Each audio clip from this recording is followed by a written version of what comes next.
A season of strikes. We are more than 2 weeks into the UAW strike, but that is not the only industry now gearing up to hit the picket lines.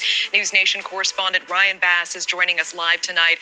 Ryan, the calls for a strike are spreading beyond just the auto industry. It's across every industry you can imagine right now, Natasha. And speaking just specifically on the auto industry, it's not just the UAW with the big three that's dealing with a work stoppage amid negotiations right now. Also, UAW represents Mack Trucks. So about 4,000 workers who make Volvos, they could be walking off the job as soon as tomorrow. So it is far-reaching. America is on strike right now, Natasha. From the TV you watch, the car you drive, to potentially the next vacation you take, workers everywhere are taking a stand. On day 17 of the United Auto Workers strike, the union isn't backing down. So far, about 20,000 of the UAW's 150,000 members have walked off the job across 20 states, impacting the big three automakers as the union head demands pay raises and better benefits.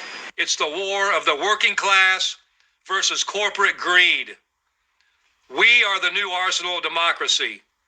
The workers are the liberators, and our strike is the vehicle for liberation. The UAW also oversees about 3,500 workers at 3 Detroit casinos who just authorized the strike that could start in mid-October.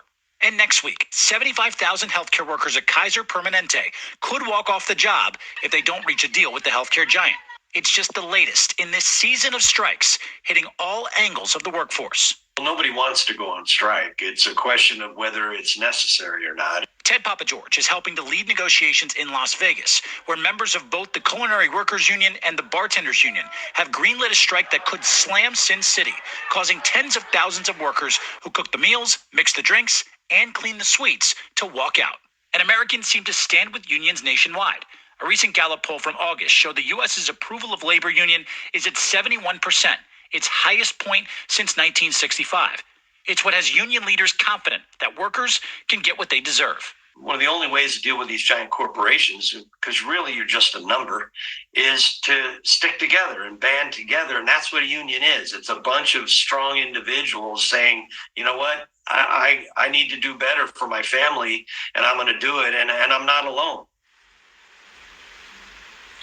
Ted told me they've been negotiating with the big three casinos, MGM, Caesars, and the Wynn since June and have yet to strike a deal. He said they have another round of talks coming up early on this week, but if a deal is not reached, then we could see a strike officially happen in the Sin City the first week of October. Just in time, by the way, Natasha, for Las Vegas' signature event that's coming next month. That would be the Grand Prix F1 race. And if this strike was to happen, it could significantly impact that mega event for the Sin City. Natasha, everywhere across our country being impacted by strikes right now.